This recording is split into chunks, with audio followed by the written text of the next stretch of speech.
Hey, well, we have a really cool combination pistol, as they're called, to look at here. Combination as in, it's not just a firearm.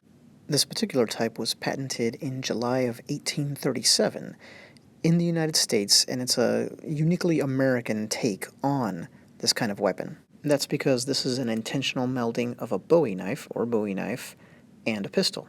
So it's the Elgin patent Cutlass Pistol. Yeah, that knife looks like a cutlass blade. It's big enough, right? It's an 11-inch blade on there. And like so many combination weapons, it wasn't really that successful. Nevertheless, it looks incredibly cool and was adopted in a very limited way by the U.S. military, the Navy. And as such, it's the only combination pistol ever used by the U.S. military. So it's really just an odd little piece of weapons history and firearms history. It's not a notable weapon, but it's pretty badass looking. And I love how it speaks to the just utter fascination that Americans have always had with the Bowie knife. Something I've spoken about in other videos. This was patented about a decade after Jim Bowie, or Bowie's, famous sandbar fight, which made the weapon a legend and basically the American weapon. I love the construction on this. I mean, it just looks like it's built like a tank, right? All the parts of it. Look how sturdy the metal is there. You don't always see that on a pistol of this age or any other. So 150 of these were purchased by the Navy, and obviously it didn't catch on like wildfire from there. That was really the height of its career, if you will.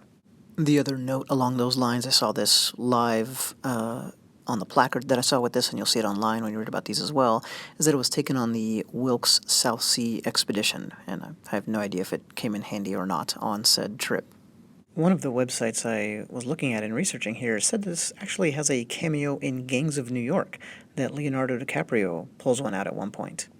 In fact, it seems better suited for fictional fighting than actual. I think history has proven conclusively that you're better off having two separate weapons that each serve a different purpose than trying to combine them into one, at least when it comes to edged weapons and firearms, that is. And if you are going to have a blade affixed to a pistol, it does not need to be a, just giant butcher knife like this thing.